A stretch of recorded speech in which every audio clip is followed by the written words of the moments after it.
Hello, good morning. Welcome to मीहास wonderful garden. आज का मेरा टॉपिक है गुलाब। गुलाब के पौधे पर अधिक से अधिक ग्रोथ कैसे प्राप्त कर सकते हैं।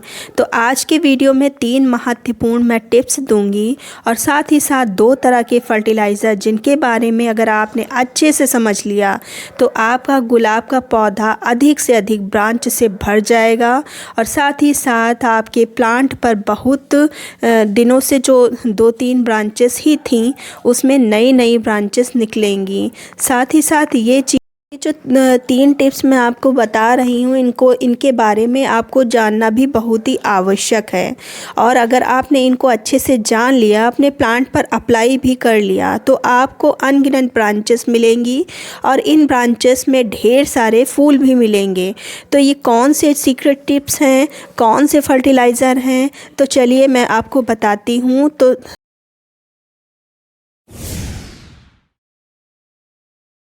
पहले नंबर पर अगर हम टिप्स की बात करें जाएं वो है प्रूनिंग। प्रूनिंग का बहुत ही ज़्यादा गुलाब के लिए महत्वपूर्ण है। काफ़ी लोग तो प्रूनिंग अपने प्लांट की करते ही नहीं। प्रूनिंग का मतलब है पुरानी ब्रांचेस को अपने प्लांट से हटाना।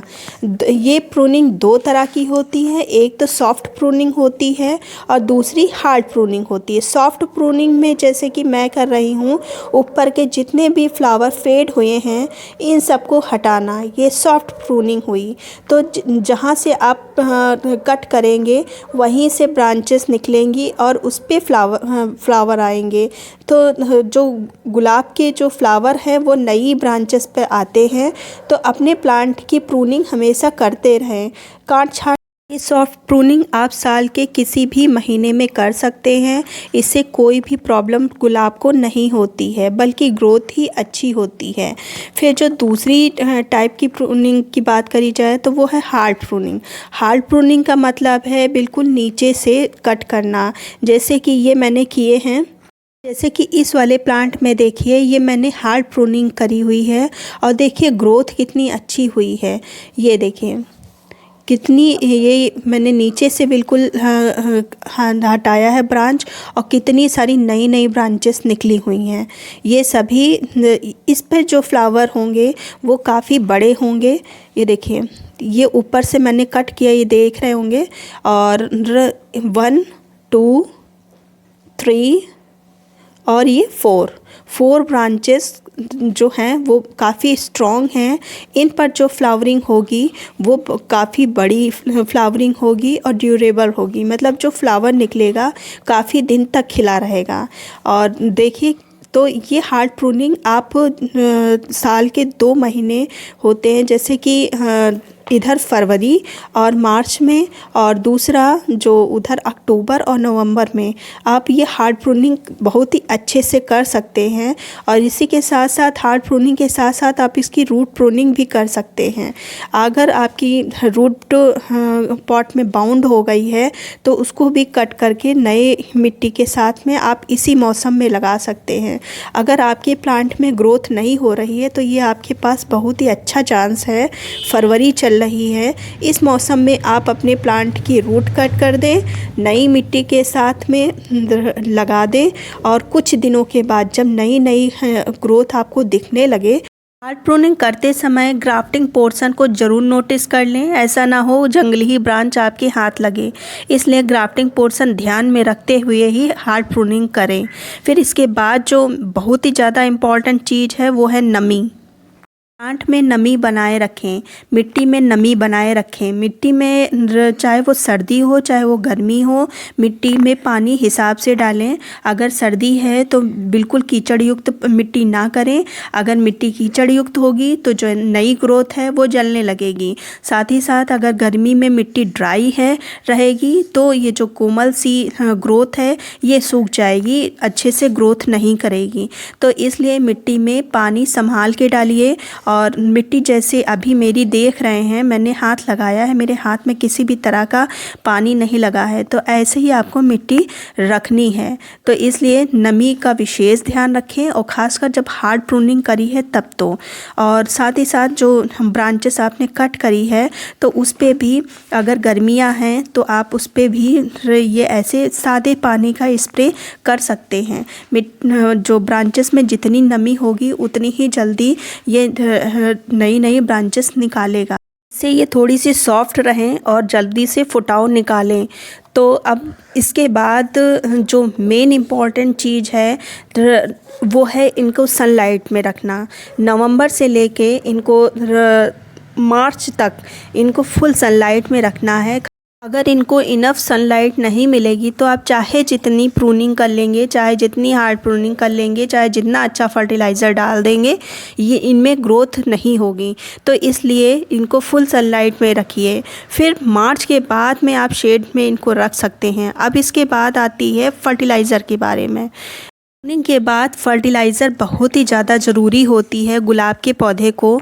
गुलाब का पौधा एक हैवी फीडर है क्योंकि इसमें फ्लावर बहुत ही बड़े बड़े बिग साइज़ के निकलते हैं और अधिक मात्रा में निकलते हैं। तो प्रूनिंग के बाद में भर के आपको फर्टिलाइज़र देना है। उसके लिए सबसे ज़्यादा आवश्यक है NPK इसको देना। NPK आप केमिकल भी दे सकते हैं। ये है केमिकल NPK 19-19-19 बैलेंस फर्टिलाइज़र है। इसको आप वर्मी कंपोस्ट जब आप देते हैं फर्टिलाइज़र उसमें मिक्स करके भी मिट्टी में दे सकते हैं। साथ ही साथ आप इसका स्प्रे भी कर सकते हैं। स्प्रे ज़्यादा इफ़ेक्टिव होता है, इफ़ेक्टिव दोनों ही होते हैं, लेकिन जब आप स्प्रे करते हैं तब पत्तियां डायरेक्ट अवशोषित फर्टिलाइज़र को कर लेती हैं। तो इसलिए स्प्रे भी साथ साथ मिट्टी में देने के साथ साथ आप स्प्रे भी पत्तियों पर करते रहें, जिससे ये जो कोमल कोमल सी आप ग्रोथ देख रहे हैं इसमें जो ग्रोथ है वो फास्ट होगी। बहुत ही जल्दी आपको रिज़ल्ट देखने को मिलेगा और फ्लावरिंग भी देखने को मिलेगी। तो इसलिए आप पत्तियों पर स्प्रे करते रहें। और अब बात आती है अगर आपके पास केमिकल NPK नहीं है तब आपको क्या देना है।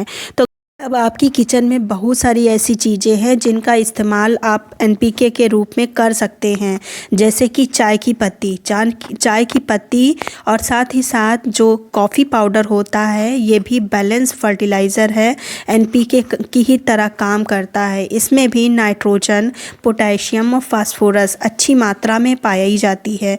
तो ये मेरा 14 इंच का पॉट है, उसमें भर के आपको 1 चम्मच दे देना है।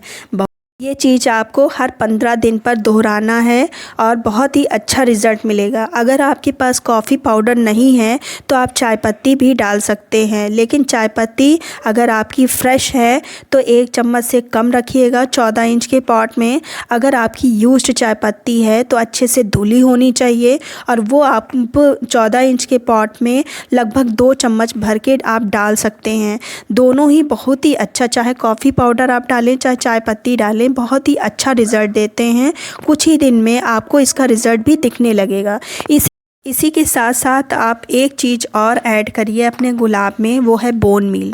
बोन मील गुलाब में बहुत ही अच्छा काम करता है। इसमें भी फास्फोरस बहुत ही अच्छी मात्रा में पाया जाता है, कैल्शियम है, प्रोटीन है, ये सभी चीज़ें अच्छी मात्रा में पाई जाती हैं। तो इसको भी आप अपने गुलाब के पौधे में ऐड करिए, बहुत ही अच्छा रिज़ल्ट आपको मिलेगा। और इसको भी जैसे कि ये मेरा आप 14 इंच का पॉट समझ सकते हैं, तो इसमें मैंने 2 चम्मच भर के डाली है। अगर आपने 1-2 पौधा गुलाब का लगा रखा है तो ये चीज़ें आप मंगा लीजिए, नर्सरी किसी भी प्लांट नर्सरी में आसानी से मिल जाएगा। अगर नहीं मिलता है तो अमेज़ॉन पर आपको आसानी से मिल जाएगा। मैंने तो अमेज़ॉन से ही मंगाया है, तो आप भी मंगा सकते हैं, आपको रिज़ल्ट अच्छा मिलेगा।